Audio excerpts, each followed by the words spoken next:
اعوذ باللہ من الشیطان الرجیم بسم اللہ الرحمن الرحیم قد سمع اللہ قول التی تجادلک فی زوجها وتشتکی الی اللہ واللہ یسمع تحاورکما ان اللہ سمیع بصیر۔ ناظرین، یہ 28واں پارہ ہے، اس میں 9 صورتیں آتی ہیں۔ آپ کو یاد ہوگا کہ ہم چھٹے گروپ کی صورتوں کا مطالعہ کر رہے ہیں، جس کا مرکزی عمود آخرت، اس کی کامیابی سے متعلق ہے اور وہاں کی ناکامی سے بچنا ہے۔ یہ 9 صورتیں پلس کل ایک صورت مدنی گزر گئی، سورہ حدید۔ ان 10 صورتوں میں آخرت میں کامیاب ہونے والا جو گروہ ہے، اس کے اندر کون سے اجتماعی محاسن ہونی چاہیے اور وہ کون سی اجتماعی خرابیاں ہیں جن سے اجتماعیت کو بچنا چاہیے۔ یہ جو پازیٹیو ایٹریبیوٹس ہیں ان کی بھی فہرست آتی ہے، اور جو نیگیٹو ایٹریبیوٹس ہیں جن سے اجتماعیت کو بچنا چاہیے اس کی بھی لسٹ فراہم کی گئی ہے۔ پہلی صورت ہے سورہ مجادلہ۔ اس میں ایک واقعے کا تذکرہ ہے۔ خولہ بنت ثعلبہ رضی اللہ تعالی عنہ ایک صحابیہ تھیں۔ ان کے شوہر نے ان کے ساتھ زہار کر لیا تھا۔ شریعت میں کوئی شوہر اپنی بیوی سے ناراض ہو کر اس سے ملاقات نہ کرنے کا وعدہ کر لے اور کہے کہ تیری پیٹھ میرے لیے ماں کے برابر ہے، تو اس پر وہ آئیں رسول اللہ کے پاس اور شکایت کرنے لگیں کہ ایسے میں شریعت کا کیا حکم ہے۔ وہ بحث کر رہی تھیں، وہ ڈیبیٹ کر رہی تھیں۔ نبی صلی اللہ علیہ وسلم خاموش تھے اور وحی کا انتظار تھا کہ اگر کوئی شوہر اپنی بیوی کو اس طرح سے ماں کے برابر کہہ دے تو اس کا کیا کفارہ ہے، اس سے باہر نکلنے کی راہ کیا ہے۔ اللہ تعالیٰ نے اس صورت میں بتا دیا کہ جو لوگ اس طرح کی بات کرتے ہیں وہ ایک غلط بات کرتے ہیں۔ ان کو چاہیے کہ ایک غلام کو آزاد کریں۔ یہ 60 متواتر روزے کنٹینیوس، بیچ میں بریک ہوئے بغیر رکھنے پڑیں گے، یا پھر 60 مسکینوں کا کھانا کھلانا پڑے گا۔ یہ اس غلط قسم کھانے کا کفارہ ہے۔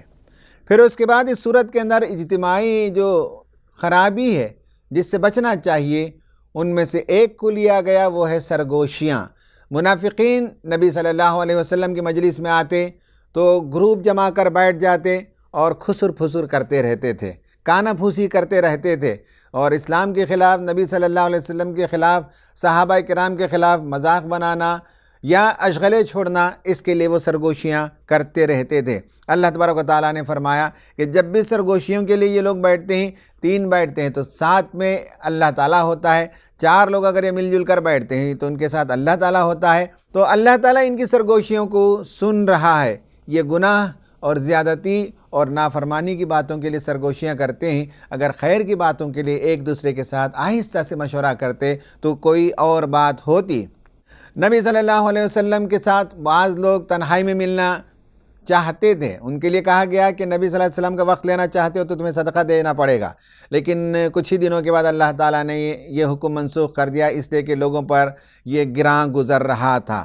اس کے اختتام میں بتایا کہ 2 پارٹیاں ہی دنیا میں، ایک حزب اللہ تعالیٰ کی پارٹی ہے، ایک حزب الشیطان، شیطان کے چیلے چانٹے ہیں اور ان کے ساتھ چلنے والے لوگ ہیں۔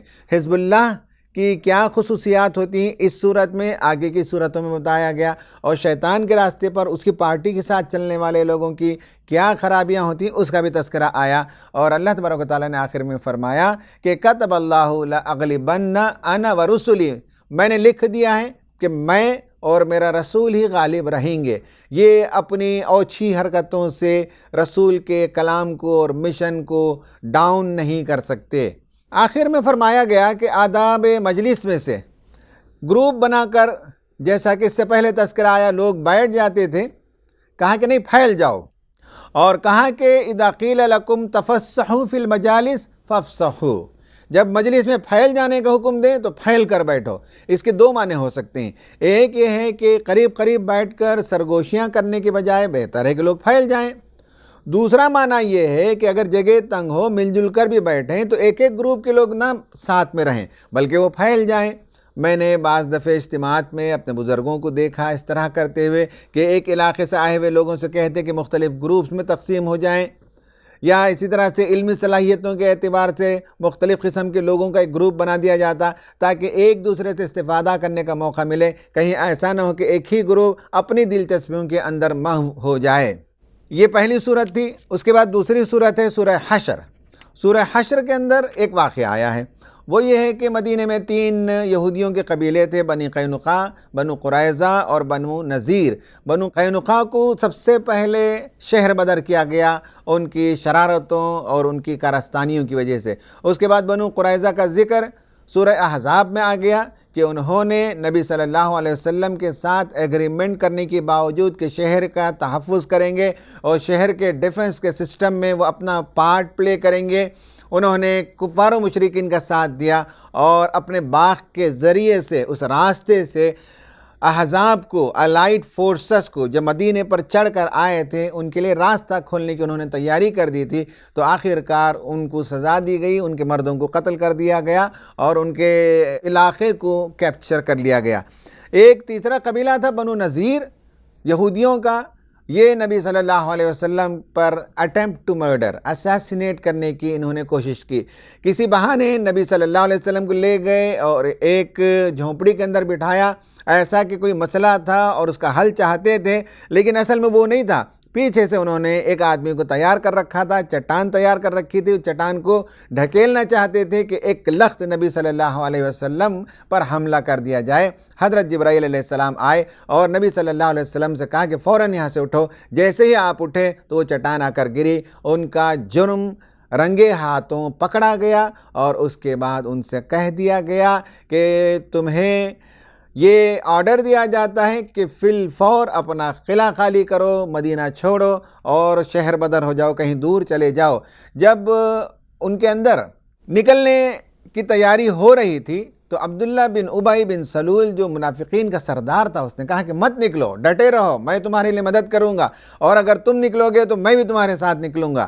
لیکن دیکھا کہ نہ منافقین نے سپورٹ کیا، نہ بنو غطفان نے سپورٹ کیا، نہ قریش کے لوگوں نے سپورٹ کیا، کسی کے اندر ہمت نہیں تھی کہ اب نبی صلی اللہ علیہ وسلم کے خلاف بنو نذیر کی مدد کر سکیں۔ تو آخرکار جب انہوں نے بھانپ لیا اور الٹیمیٹم رسول صلی اللہ علیہ وسلم نے دیا اور نبی صلی اللہ علیہ وسلم نے اتنی رعایت فرما دی کہ جاتے ہوئے اونٹ پر جتنا سامان لادا جا سکتا ہو اتنا سامان لے کر جاؤ، تو سامان لاد کر بڑی حسرت کے ساتھ، افسوس کے ساتھ انہیں اپنا قلعہ خالی کرنا پڑا، اور اللہ تعالیٰ نے فرمایا کہ یہ ان کا پہلا حشر ہے، یہ ان کے گناہوں کی پہلی سزا ہے، اور دوسرا حشر، ان کی دوسری سزا آخرت میں ہونے والی ہے۔ اور جو قلعہ چھوڑ کر گئے، جو مال و متاع چھوڑ کر گئے، وہ سب اسلامی حکومت کے تحت آ گئی۔ نبی صلی اللہ علیہ وسلم نے ان میں سے جن کو جیسے چاہا آپ نے تقسیم فرمایا، تو اس میں سے کچھ لوگوں نے نبی صلی اللہ علیہ وسلم کے خلاف کچھ باتیں کہیں، تو اللہ تعالیٰ نے فرمایا کہ ما آتاکم الرسول فخذوہ وما نہاکم عنہ فانتہوا، رسول جو دے اسے لے لو، رسول جس سے منع کر دے اس سے رک جاؤ۔ یہ ایک خصوصی مفہوم بھی ہے، ایک عمومی مفہوم بھی ہے کہ زندگی کے دیگر امور میں نبی صلی اللہ علیہ وسلم جہاں سرحد کھینچ دیں، جو دیں وہ لے لیں، شریعت کی جن قوانین سے روک دیں اس سے رک جانا چاہیے۔ اور بتایا کہ مسلمانوں کا تو رویہ یہ تھا کہ مال و متاع کے پیچھے نہیں پڑتے تھے، ان کا کردار، ان کی تاریخ بتاتی ہے کہ مدینہ آنے کے بعد کیسی کیسی قربانیاں انہوں نے دی، اور اس بیچ حضرت طلحہ رضی اللہ تعالیٰ عنہ کے اس واقعے کا تذکرہ آ گیا جس میں وہ ایک مہمان کو اپنے گھر رات میں لے گئے اور بچوں کو اور بیوی کو بھوکا سلا دیا، خود خالی ہاتھ چلاتے رہے اور مہمان کو کھانا پیٹ بھر کر کھلا دیا۔ نبی صلی اللہ علیہ وسلم کے پاس صبح میں فجر کی نماز کے لیے جب طلحہ پہنچے تو آپ صلی اللہ علیہ وسلم نے انہیں خوشخبری دی کہ آپ کے اس عظیم قربانی اور آپ کے اس عظیم ایثار پر اللہ تعالیٰ نے خوشخبری سنائی ہے، اور اللہ تعالیٰ نے فرمایا ہے وَيُؤْثِرُونَ عَلَىٰ أَنفُسِهِمْ وَلَوْ كَانَ بِهِمْ خَصَاصَةٌ، مومنین تو وہ ہوتے ہیں جو اپنی ضرورتوں کو تج کر، اپنے احتیاج کو پیچھے رکھ کر دوسروں کی ضرورتوں کو پورا کرنے والے ہوتے ہیں۔ حضرات، منافقین کا تذکرہ آیا کہ یہ تو نبی صلی اللہ علیہ وسلم کے سامنے چکنی چپڑی باتیں کرتے ہوئے مال و متاع کی جب نوبت آتی ہے تو لینے کے لیے آ جاتے ہیں اور پیچھے چل کر اسلامی جمعیت کو اندر سے پھاڑنے کی یہ کوشش کرتے رہتے ہیں۔ آخر میں اس صورت کے وہ مشہور آیتیں آئی ہیں جس میں اللہ تعالیٰ کے اسماء حسنی کا بڑا شاندار تذکرہ آیا ہے۔ اس رکوع کی شروعات ہوتی ہے یا ایھا الذین آمنوا اتقوا اللہ ولتنظر نفس ما قدمت لغد، اے وہ لوگوں جو ایمان لے آئے ہو اللہ تعالیٰ کا تقوی اختیار کرو اور ہر آدمی یہ دیکھے کہ اس نے کل کے لیے کیا کما رکھا ہے۔ پھر تقوی کا تذکرہ آیا۔ تقوی کیسے پیدا کیا جاتا ہے؟ اس کے کئی میتھڈز ہیں، ان میں سے ایک طریقہ یہ ہے کہ اللہ تعالیٰ کے اسماء حسنی کا استحضار جب بندے کے دل کے اندر ہوگا تب وہ متقی ہوگا، یعنی اللہ تعالیٰ ظاہر کو بھی جانتا ہے اور پوشیدہ چیزوں کو بھی جانتا ہے تو اپنی زندگی کو درست کرے گا، اپنے باطن کو بھی انسان ٹھیک رکھے گا۔ اللہ تعالیٰ ہمارے لیے محیمن ہے، حفاظت فرمانے والا ہے تو اسی سے ہمیشہ تحفظ فراہم کرے گا۔ اللہ تعالیٰ نے جو احکام دیے ہیں ان احکام کی بجا آوری آدمی اس وقت کرے گا جب اسے معلوم ہو کہ اللہ تعالیٰ بادشاہ ہے، وہ قدوس ہے، وہ حکم دیتا ہے اور وہ عزیز بھی ہے، جبار بھی ہے، متکبر بھی ہے۔ اس کے یہ اسماء حسنی انسانی قلوب پر بڑے گہرے اثرات مرتب کرتے ہیں۔ اللہ تعالیٰ کے اسماء حسنی میں سے جو جمالی صفات تھیں ان کا بھی تذکرہ آیا، جو جلالی صفات تھیں ان کا بھی تذکرہ آیا، جو کمالی صفات تھیں ان کا بھی تذکرہ آیا۔ اس پر یہ صورت ختم ہوتی ہے کہ اللہ تعالیٰ کے لیے تمام اچھے نام ہیں اور یسبح لہ ما فی السماوات والارض، آسمان و زمین میں جتنی چیزیں ہیں سب اللہ تعالیٰ ہی کی تسبیح بیان کرتی ہیں، وہو العزیز الحکیم۔ یہ دوسری صورت ہوئی۔ تیسری صورت اس گروپ میں یا اس پارے میں وہ ہے سورہ ممتحنہ۔ اس میں ایک واقعے کا تذکرہ آیا ہے، وہ یہ ہے کہ نبی صلی اللہ علیہ وسلم فتح مکہ کی تیاری کر رہے تھے، یعنی مکہ پر حملہ کرنے کی تیاری کر رہے تھے اور اس کے بعد اسی مہم میں مکہ فتح ہوا اور بغیر خون خرابہ کے، بغیر کسی لڑائی کے آپ نے مکہ کو فتح کر لیا۔ یہ تیاری جب جاری تھی تو ایک صحابی حضرت حاطب بن بلتہ رضی اللہ تعالی عنہ، ان کی بیوی اور ان کے بچے مکہ میں تھے۔ ایک قافلہ آیا تھا، مدینہ سے گزر رہا تھا اور مکے کی طرف جا رہا تھا، تو انہوں نے ایک چٹھی لکھی، اس میں یہ بتا دیا کہ ہمارا لشکر آنے والا ہے اور کسی محفوظ جگہ چلے جاؤ۔ اپنی بیوی بچوں کو انہوں نے اطلاع دی۔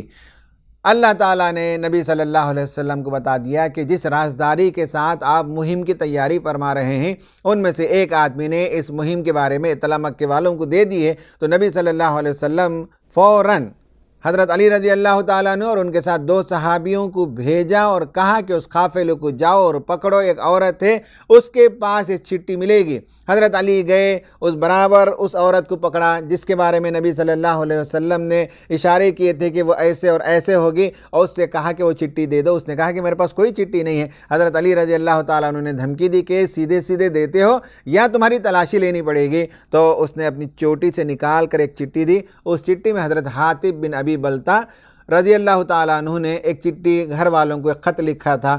نبی صلی اللہ علیہ وسلم کے پاس جب یہ بات آئی تو آپ نے حضرت حاطب بن ابی بلتہ کو بلایا۔ وہ بہت نادم ہوئے، وہ شرمندہ ہوئے اور انہوں نے معافی چاہی۔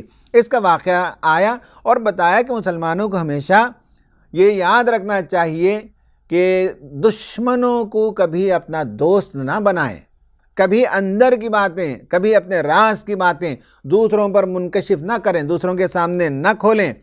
اور رشتہ دار خواہ کتنا ہی قریبی کیوں نہ ہو، اگر وہ صاحب ایمان نہیں ہے تو وہ دور ہے، اور ایک دور کا آدمی وہ کتنا ہی غیر ہو اور اجنبی ہو، دیندار ہو جائے، اسلامی جمعیت کا آدمی ہو جائے تو وہ ہمارا قریب ترین رشتہ دار ہو جاتا ہے۔ اس میں تمہارے لیے بہترین اسوہ ہے حضرت ابراہیم علیہ السلام کی زندگی میں کہ انہوں نے اپنے رشتہ داروں کو، اپنے باپ کو، سب کو چھوڑ دیا۔ کہا کہ میں سب سے برات کا اعلان کرتا ہوں، اور چھوڑ کر وہ اپنا وطن، گھر بار، مال دولت چھوڑ کر نکل گئے، اور اس کے بعد کہاں کہاں گئے۔ اللہ تعالیٰ نے ان کی اس قربانی کو ضائع نہیں کیا بلکہ اونچا اٹھایا، اور رہتی دنیا تک ان کا نام درود و سلام کے ساتھ لیا جاتا رہے گا۔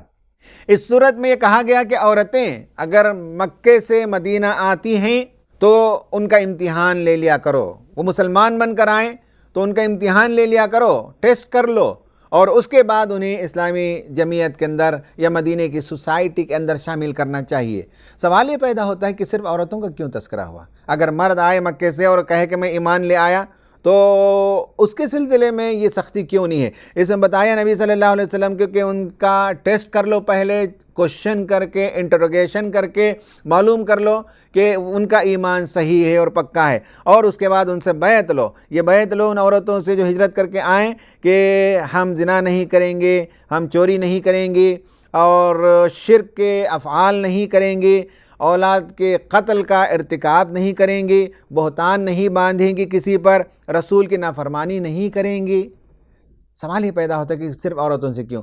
اس لیے کہ اسلامی جماعت جو ابھر رہی تھی، اسلامی سیاست جو مستحکم ہو رہی تھی، اور نبی صلی اللہ علیہ وسلم کی ریاست جو اپنا اثر بہت دور تک پھیلا رہی تھی، اس میں مسلمانوں کے کردار کی پختگی نے بڑا اہم رول پلے کیا تھا۔ ہو سکتا ہے کہ دشمنان عورتوں کو مسلمانوں کی صفوں میں بھیجیں اور اندر سے کردار کی کمزوری کا سامان کر دیں، اس لیے ٹیسٹ کرنے کے لیے کہا گیا۔ اگر کوئی مرد آتا ہے، ایمان کا دعویٰ کرتا ہے اور مسلم سماج میں رہتا ہے تو بہت جلد پکڑ لیا جائے گا، معلوم ہو جائے گا کہ کون مخلص ہے اور کون منافق ہے۔ لیکن عورتوں کے ذریعے سے کئی مرتبہ دشمنان بڑی بڑی چالیں چل لیتے ہیں اور سامنے والوں کو کمزور کر دیتے ہیں۔ اس لیے اللہ تعالیٰ نے آگاہ کر دیا کہ اگر کوئی عورت مکہ سے ہجرت کر کے آتی ہے اور مسلمان بن کر آتی ہے تو اس کا ٹیسٹ کر لیا کرو، اور اگر وہ سچی پکی مومنہ ہے تو پھر اس کے بعد مسلمانوں میں سے جو چاہیں شادی کریں، نکاح کے جو اصول ہیں اس کے مطابق مہر دے کر نکاح کریں گے وغیرہ، اس کا تذکرہ آیا۔ آخر میں یہ بتایا گیا کہ یہ دعا سکھائی گئی۔ حضرت ابراہیم علیہ السلام نے جو دعا کی تھی، ربنا لا تجعل فتنة للذین کفروا واغفر لنا ربنا انک انت العزیز الحکیم، کہ اللہ تعالی ہمیں دوسروں کے لیے فتنہ نہ بنائے، دوسروں کے لیے ہمیں آزمائش کا ذریعہ نہ بنا دے، ہم پر لوگ ہمیں تختہ مشق بنا کر لوگ سازشیں نہ کرنے لگیں، ظلم نہ کرنے لگیں، اس سے اللہ تعالی ہماری حفاظت فرمائے۔ یہ دعا سکھائی گئی۔ اس کے بعد چوتھے نمبر پر سورہ صف ہے، جس میں مسلمانوں کو بتایا گیا کہ مسلمانوں کی جو اجتماعیت ہوتی ہے وہ بہت مضبوط ہوتی ہے، سیسا پلائی ہوئی دیوار کے مانند ہوتی ہے، اور ان کے کردار کی پختگی کی یہ علامت ہوتی ہے کہ قول اور فعل میں یکسانیت ہوتی ہے۔ جو کہتے ہیں وہ کرتے ہیں، جو کرتے ہیں وہ کہتے ہیں، جو نہیں کرتے وہ کہتے نہیں، اور اس طرح سے ان کے کردار کے اندر دوئی اور دغلاپن اور کنٹرڈکشن نہیں پایا جاتا ہے۔ اس کے بعد حضرت موسیٰ علیہ السلام کی قوم نے جیسے کہا تو کیوں مجھے اذیت دیتے ہو؟ اس طرح سے مسلمانوں کا رویہ نہیں ہونا چاہیے کہ اپنے لیڈر کو اذیت دیں۔ حضرت عیسیٰ علیہ السلام کا تذکرہ آیا اور انہوں نے بتایا کہ میں تورات کی تصدیق کرتے ہوئے آیا ہوں اور ایک نبی جو آنے والا ہے اس کی بشارت لے کر آیا ہوں، لیکن جب وہ نبی صلی اللہ علیہ وسلم آ گئے بشارتوں کے مطابق تو لوگوں نے انکار کر دیا اور اپنی منہ کی پھونکوں سے اللہ تعالیٰ کے شمع کو، اس روشنی کو، نور ہدایت کو بجھانا چاہتے ہیں۔ لیکن مشرکین کو کتنا ہی ناگوار کیوں نہ ہو، ضرور اللہ تعالیٰ اس نور کو پائے تکمیل تک پہنچائے گا، اس لیے کہ رسول دنیا میں آتا ہے تو وہ اظہار دین کر دیتا ہے۔ جب وہ دین کو دنیا کے سامنے پیش کر دیتا ہے تو باقی سارے باطل ادیان سمٹ جاتے ہیں اور دین غالب ہو جاتا ہے۔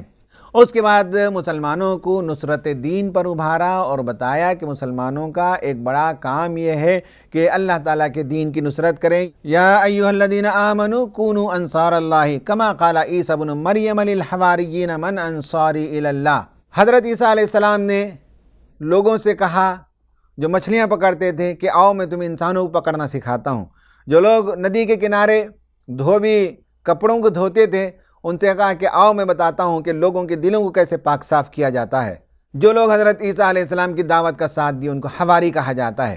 مسلمانوں سے بھی کہا گیا کہ تم بھی رسول کے حواری بنو، رسول کے مؤید بنو، ان کی دعوت میں تائید کرو، نصرت کرو۔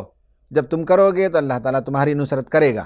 اس پر یہ صورت ختم ہوتی ہے۔ اس کے بعد سورہ جمعہ ہے، اس میں مسلمانوں کو بتایا گیا کہ ان کی اجتماعیت کو مضبوط کرنے کے لیے ضروری ہے کہ ہفتے میں ایک بار ان کا اجتماع ہو۔ اس سے پہلے یہ بتایا کہ اللہ تعالیٰ نے اپنے رسول کو جو بھیجا اس میں رسول کا مشن یہ ہے اس سے پہلی والی صورت میں بتایا گیا کہ رسول دنیا میں دین کو غالب کرنے کے لیے آتا ہے۔ اس صورت میں بتایا گیا کہ یہ کام ویسے کرتا ہے کہ اللہ تعالیٰ وحی کے ذریعے سے جو کتاب اس کے پاس نازل کرتا ہے، اس کتاب کی وہ تلاوت کرتا ہے، اس کتاب کے اندر شریعت کے جو احکام آتے ہیں، نبی مومنین کو وہ شریعت کے احکام سکھاتا ہے، حکمت کی باتیں سکھاتا ہے، اور لوگوں کے نفوس کا تزکیہ کرتا ہے، لوگوں کو پیوریفائی کرتا ہے، لوگوں کے اندر جو صلاحیتیں ہیں اسے اجاگر کرتا ہے اور ایکسلنس کی طرف لوگوں کو آگے بڑھاتا ہے۔ نبی کا یہ کام ہے، اور نبی صلی اللہ علیہ وسلم یہ کام لے کر آئے، اور اسی طرح کا کام حضرت موسیٰ علیہ السلام لے کر آئے، لیکن ان کی قوم کا معاملہ یہ ہوا کہ اللہ تعالیٰ کی کتاب کو لے کر انہوں نے اس سے کوئی استفادہ نہیں کیا۔ انہوں نے اسے اپنی ذاتی زندگی کو ڈیولپ کرنے کے لیے، اپنے سماجی زندگی کو بہتر بنانے کے لیے، اپنی سیاست کو اور معیشت کو اللہ تعالیٰ کی کتاب کی روشنی میں سنوارنے کی بجائے انہوں نے اسے اٹھا کر پسے پشت ڈال دیا، ایسا گویا کہ گدھے کی پیٹھ پر کتابیں لادی گئی ہوں تو گدھے کو اس سے کوئی فائدہ نہیں ہوتا۔ یہی حال اس امت کا ہو گیا جس نے اللہ تعالیٰ کی کتاب کی ناقدری کی۔ اس کے بعد مسلمانوں کو کہا گیا کہ جب نماز جمعہ کے لیے پکار دیا جائے تو تم نماز جمعہ کے لیے چلے جاؤ، اور جب نماز ختم ہو جائے تو پھیل جاؤ زمین میں۔ اس میں بیچ میں ایک بات یہ آ گئی کہ رسول کو کھڑا چھوڑ نہ دو۔ اس کے بارے میں بہت سے لوگوں نے بہت سی باتیں لکھی کہ ایک مرتبہ مدینے میں قحط کا زمانہ تھا، ایک قافلہ آیا ہوا تھا، رسول اللہ خطبہ دے رہے تھے اور صحابہ چھوڑ کر مال و متاع اور تجارت کی طرف چلے گئے، یہ کہا جاتا ہے۔ حضرات یہ باتیں بھی ملتی ہیں تفسیر میں، لیکن اس سے زیادہ بہتر تعبیر اور تشریح یہ ہے کہ اہل کتاب کو اللہ تبارک و تعالیٰ نے اوپر اور نیچے، اس آیت کے اوپر اور نیچے میں ان پر کمنٹ کیا، بتایا کہ تم دنیا پر ریجھتے ہو، تم موت سے ڈرتے ہو، خدا سے ملاقات نہیں کرنا چاہتے، اس سے بھاگتے ہو، اور رسول جب تمہارے درمیان آتا ہے تمہیں تذکیر کرنے کے لیے، یاد دہانی کرانے کے لیے، تو تم اسے کھڑا چھوڑ کر بھاگ جاتے ہو، اس کی باتوں کو سننا نہیں چاہتے۔ اس کے بیچ میں نماز جمعہ کا جو حکم آیا ہے یہ جملہ معترضہ کی طرح ہے، یعنی جب مضمون چلتا ہے اس مضمون کے بیچ میں کوئی دوسرا مضمون تھوڑی دیر کے لیے آتا ہے، پھر پہلا ہی مضمون کنٹینیو ہوتا ہے۔ تو اس طرح سے بعض لوگوں نے یہ کہا ہے کہ اہل کتاب پر تبصرہ ہے کہ نبی صلی اللہ علیہ وسلم کی دعوت کو سننے کی بجائے آپ کو کھڑا چھوڑ کر وہ چلے گئے، اور بیچ میں مومنوں کا تذکرہ آیا کہ وہ رسول اللہ کی تذکیر کو سنتے ہیں اور نماز جمعہ میں ایک سوئی کے ساتھ بیٹھے رہتے ہیں۔ پھر اس کے بعد والی صورت ہے سورہ منافقون، جس میں منافقوں کا تذکرہ کیا گیا اور بتایا گیا کہ ان کو تم دیکھتے ہو تو ظاہری طور پر ڈیل ڈول ان کا بہت اچھا لگتا ہے، ان کی باتیں بڑی ہی پیاری لگتی ہیں، لیکن وہ کھجور کے تنے کی طرح ہوتے ہیں جس میں کوئی زندگی نہیں، کوئی جان نہیں۔ اور منافقین کا کردار کا تذکرہ آیا، آخر میں بتایا گیا یا ایھا الذین آمنوا لا تلھکم اموالکم ولا اولادکم عن ذکر اللہ، تمہارا مال اور تمہاری اولاد کہیں ایسا نہ ہو کہ تمہیں اللہ تعالیٰ کے ذکر سے، اللہ کی یاد سے، اللہ تعالیٰ کے دین کے کام میں بڑھ چڑھ کر حصہ لینے سے روک دیں، تمہارے لیے یہ پیروں کے زنجیر نہ بننے پائیں۔ آگاہ رہیں کہ بیوی، بچے، مال، متاع سب کچھ ضروری ہے، لیکن یہ سب سیکنڈری ہے، اور پرائمری طور پر تم اللہ تعالیٰ کے نمائندے ہو، رسول کے نمائندے ہو، نصرت دین کے لیے تم کام کرنے والے ہو۔ اس سورت کا اختتام ہوا، وہ اس آیت پر ہوا کہ وَأَنفِقُوا مِمَّا رَزَقْنَاكُمْ، اللہ تعالیٰ نے جو رزق عطا کیا ہے وہ خرچ کرو قبل اس کے کہ تمہارا آخری وقت آ جائے۔ اس وقت تم کہنے لگو کہ میرا مال فلاں کو دے دو، میرا مال فلاں کو دے دو، اس سے بہتر ہے کہ وہ وقت آنے سے پہلے اللہ تعالیٰ نے جو کچھ تمہیں مال و متاع عطا کیا ہے اس میں سے ایک بڑا حصہ اللہ تعالیٰ کے راستے میں خرچ کرو۔ حضرات، مسلمانوں میں آج بھی بہت سے ایسے لوگ پائے جاتے ہیں جو محنت مزدوری کر کے کچھ جمع پونجی رکھتے ہیں حج کے لیے، عمرہ کے لیے جانے کے لیے، لیکن جب معلوم ہوا کہ کوئی فاقہ کشی کر رہا ہے، حالات بگڑ گئے ہیں، تو بھوکوں کو کھانا کھلانے کے لیے یا کسی اور غریب کی مدد کے لیے فی الفور وہ پیسے اٹھا کر لگا دیتے ہیں۔ کشادہ دلی اتنی ہوتی ہے، پھر اللہ تعالیٰ جب دے گا تو ہم ضرور حج پر جائیں گے، عمرہ پر جائیں گے، یعنی لوگوں کے حالات، لوگوں کی قسم پرسی ان سے دیکھی نہیں جاتی، اور جو ان کے پاس جمع پونجی ہے وہ اللہ کے راستے میں خرچ کر دیتے ہیں۔ لیکن بعض مرتبہ ایسا ہوتا ہے کہ جن کو اللہ تعالیٰ نے دولت کا انبار لگا دیا ہو، جن کے سامنے، جن کے پاس مال و دولت کی فراوانی ہو، وہ خدا کے راستے میں دیتے ہوئے ان کو ایسی تکلیف ہوتی ہے گویا کہ کوئی ان کے حلق میں ہاتھ ڈال کر ان کی جان نکال رہا ہے۔ یہ دونوں کردار موجود ہیں۔ اللہ تعالیٰ نے کہا کہ اللہ کے راستے میں آخری وقت آنے سے پہلے خرچ کرو۔ اس کے بعد سورہ تغابن، اس کا مختصر خلاصہ آپ کے سامنے پیش کیا جائے گا، جس میں یہ بتایا گیا کہ آسمان و زمین کی ہر چیز اللہ تعالیٰ کی تسبیح بیان کرتی ہے۔ حضرات، سبح للہ، یسبح للہ، سبح للہ، یسبح للہ سے بہت سی آیتیں، بہت سی سورتیں شروع ہوتی ہیں۔ یہ سورہ حدید، سورہ حشر، سورہ صف، سورہ جمعہ، سورہ تغابن، ان کو مسبحات کہا جاتا ہے، یعنی وہ سورتیں جن کی شروعات تسبیح سے ہیں۔ ایک آپ کو میں خاص بات بتا دوں کہ تسبیح اسلام کا ایک خاص پہلو ہے کہ جب کسی سے غلطی ہوتی ہے تو ہم اللہ تعالیٰ کی تسبیح بیان کرتے ہیں۔ امام جب غلطی کرتا ہے نماز میں تو ہم کہتے ہیں سبحان اللہ۔ سماج میں کسی پر بہتان لگ جائے تو تب کہتے ہیں سبحان اللہ، اللہ تعالیٰ پاک ہے۔ انسانی سماج میں کیسے یہ بہتان باندھا جا رہا ہے؟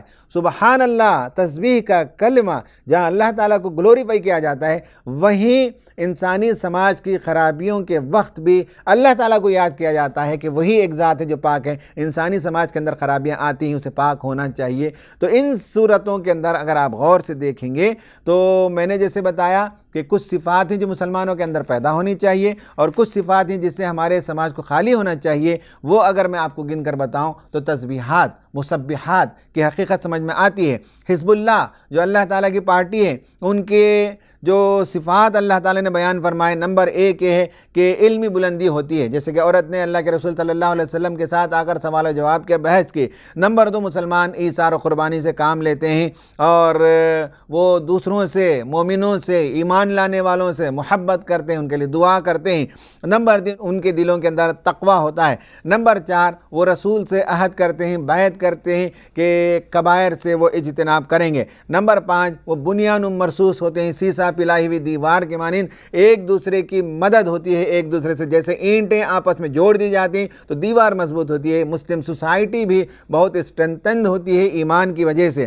نمبر 6، نصرت دین کا کام وہ کرتے ہیں، اللہ تعالیٰ کی دین کی مدد میں لگے رہتے ہیں۔ نمبر 7، مسلمانوں کی اجتماعیت مضبوط ہوتی ہے اور وہ روحانی اجتماعیت ہوتی ہے، نماز جمعہ کا اس میں تذکرہ آیا۔ نمبر 8، وہ اللہ تعالیٰ کے راستے میں بے دریغ خرچ کرتے ہیں۔ یہ 8 وہ صفات ہیں جو ان مسبحات کے اندر، ان آخری صورتوں کے اندر جو آخرت میں کامیاب ہونے والے لوگ ہیں ان کا تذکرہ آیا۔ اور آخرت میں جو لوگ ناکام ہوں گے اور اس دنیا میں بھی جو ناکام ہوں گے، وہ جو نیگیٹو ٹریٹس ہیں وہ یہ ہے کہ یہ سرگوشیاں کرنے والے لوگ ہوتے ہیں، جو منفی صفات کے لوگ ہوتے ہیں۔ نمبر 2، دشمنوں سے وہ دوستی کر لیتے ہیں۔ نمبر 3، ان کے اندر قول و عمل کا تضاد پایا جاتا ہے۔ نمبر 4، ان کے دلوں کے اندر نفاق پایا جاتا ہے۔ نمبر 5، یہ موت کا ڈر رکھتے ہیں۔ نمبر 6، مال اور اولاد کا فتنہ انہیں گھیرے میں لے لیتا ہے۔ نمبر 7، شح نفس، تنگ دل، چھوٹے دل کے لوگ ہوتے ہیں۔ نمبر 8، ان کے دل آپس میں پھٹے ہوئے ہوتے ہیں، یہ مجتمع لوگ نہیں ہیں، یہ سب مفاد پرست اور مطلب پرست لوگ ہوتے ہیں۔ یہ ہے مسبحات کے اندر اور یہ آخری صورتوں کے اندر میسیج جو امت مسلمہ کو کمیونیکیٹ کیا گیا۔ پھر اس میں تغابن کے بعد 2 صورتیں آتی ہیں، ایک سورہ طلاق ہے اور دوسری صورت سورہ تحریم ہے۔ طلاق میں مسلمانوں کو طلاق دینے کا جو بہتر پروسیس ہے وہ بتایا گیا کہ کسی وجہ سے مرد اور عورت میں نباہ نہ ہو سکے تو اس کا یہی طریقہ ہے کہ عورت حیض میں نہ ہو، پاکی صفائی کی حالت میں ہو تو 1 طلاق دیں اور 3 مہینے تک اپنے گھر میں رکھیں۔ اس دوران چاہیں تو رجوع کر لیں، رجوع کرنے کا طریقہ یا تو قولی یا فعلی، اور اگر کسی وجہ سے رجوع نہیں کرنا ہے تو 3 مہینے کے بعد جب عورت حیض سے فارغ ہو جائے گی تو آٹومیٹیکلی وہ نکاح کی بندش سے آزاد ہو جائے گی۔ یہ سمپلسٹ طریقہ ہے، اس کو چھوڑ کر لوگوں نے کیسی پیچیدگیاں ایجاد کر لیں۔ آخر میں سورہ تحریم ہے، اس میں نبی صلی اللہ علیہ وسلم کے بارے میں بتایا گیا کہ وہ اپنے ازواج مطہرات سے ٹوٹ کر محبت کرتے تھے، ان کی مرضیات کا خیال رکھتے تھے، ان کی پسند کا خیال رکھتے تھے۔ ایک بیوی کو ایک شہد جس کی ایک خاص قسم کی بو تھی وہ پسند نہیں تو آپ نے کہا کہ میں اس شہد کو استعمال نہیں کروں گا، لیکن اللہ نے کہا کہ نبی ہونے کے ناطے اگر آپ کسی شہد کو، کسی جائز چیز کو ترک کر دیں گے تو بعد میں امتوں کے اندر جیسا کہ اس سے پہلے فتنہ رونما ہوا کہ لوگوں نے حرام قرار دے دیا، اس لیے نبی کو ایسا نہیں کرنا چاہیے۔ اور رازداری کی باتیں ایک بیوی کو آپ نے بتائیں، ہو سکتا ہے کہ کسی مہم کی آپ نے تیاری کی ہو یا کرنے کا ارادہ رہا ہو تو راز کی بات ایک بیوی نے دوسری بیوی کو بتا دی تو اللہ تعالیٰ نے وحی کے ذریعے سے آگاہ فرما دیا کہ آپ نے جو بات بتائی وہ تو راز افشا ہو گیا۔ تو نبی صلی اللہ علیہ وسلم نے دوسری بیوی کو بلا کر پوچھا اور اس کے بعد ان سب کو تعلیم دی کہ اللہ تعالیٰ کی طرف توبہ کرتے رہیں، توبو الی اللہ توبۃ نصوحا۔ انسان سے اس طرح کی لغزشیں ہو جاتی ہیں، دین کے معاملے میں رازداری کا بہت ہی پاس و لحاظ رکھنا ہوتا ہے، خاص کر جب ذمہ داری کے سطح پر عورتیں بھی ہوتی ہیں یا مرد بھی ہوتے ہیں، تو ان کو یہ تعلیم دی گئی۔ اور اس کے بعد عورتوں میں سے اچھے کردار اور مذموم کردار دونوں کا ذکر آیا، اور اللہ تبارک و تعالیٰ نے بتایا کہ عورتوں میں سے ایک تو نوح کی بیوی، دوسری لوط کی بیوی، یہ دونوں نبیوں کی بیویاں ہونے کے باوجود، نبی سے نسبت ہونے کے باوجود کفار میں ان کا شمار ہوا اور ان کی نسبت کوئی کام نہیں آئی، اور آخرت میں وہ نار جہنم میں داخل ہوں گی۔ اس کے برعکس اللہ تعالیٰ نے دو ایسے کردار کا تذکرہ کیا جو عورتوں کے لیے بہت بلند کردار ہے۔ ایک فرعون کی بیوی آسیہ، جو ملکہ ہوتے ہوئے، رانی ہوتے ہوئے اس نے ایمان کو قبول کیا، اسے طرح طرح کی اذیتیں دی گئیں، اس نے اپنے محل کو اور سب چیزوں کو خیر بات کہا، اور اللہ تعالیٰ سے دعا کیا ایک پروردگار میرے لیے جنت میں ایک گھر بنا دے۔ تو ایک کردار تو وہ ہے جو اپر کلاس کی عورت تھی، ساری دنیا کی مال و متاع اس کے قدموں میں، عیش و تنعم کی زندگی بسر کر سکتی تھی، لیکن سب کو اس نے ٹھوکر پر اڑا دیا اور ایمان کی خاطر اس نے قربانی دی۔ اور دوسری عورت مریم کی، جو انتہائی پاک صاف، طاہرہ و مطہرہ عورت تھی، جو اللہ تعالیٰ کی ایک بڑی آزمائش کو جس نے قبول کیا، سر اطاعت خم کیا، اور ان سے حضرت عیسیٰ علیہ السلام کی پیدائش ہوئی، جو دنیا میں ایک بڑے رسول بنے۔ تو یہ کردار بی بی مریم کا، خانت کا، خدا کے آگے جھک جانے کا، خدا کی مرضی کے مطابق اپنی زندگی کو ڈھال لینے کا، یہ کردار مومنہ عورتوں کے سامنے ہونا چاہیے۔ اللہ سے دعا ہے کہ اللہ تبارک و تعالیٰ ان صورتوں میں جو پازیٹیو ایٹریبیوٹس، جو مثبت صفات مسلم جماعت، مسلم صفوں میں ہونی چاہیے، وہ ہمیں پیدا کرنے کی توفیق عطا فرمائے، اور جو منفی صفات ہیں جس سے اسلامی اجتماعیت کو پاک صاف ہونا چاہیے، اللہ تعالی ہمیں اس سے بچے رہنے کی توفیق عطا فرمائے، آمین۔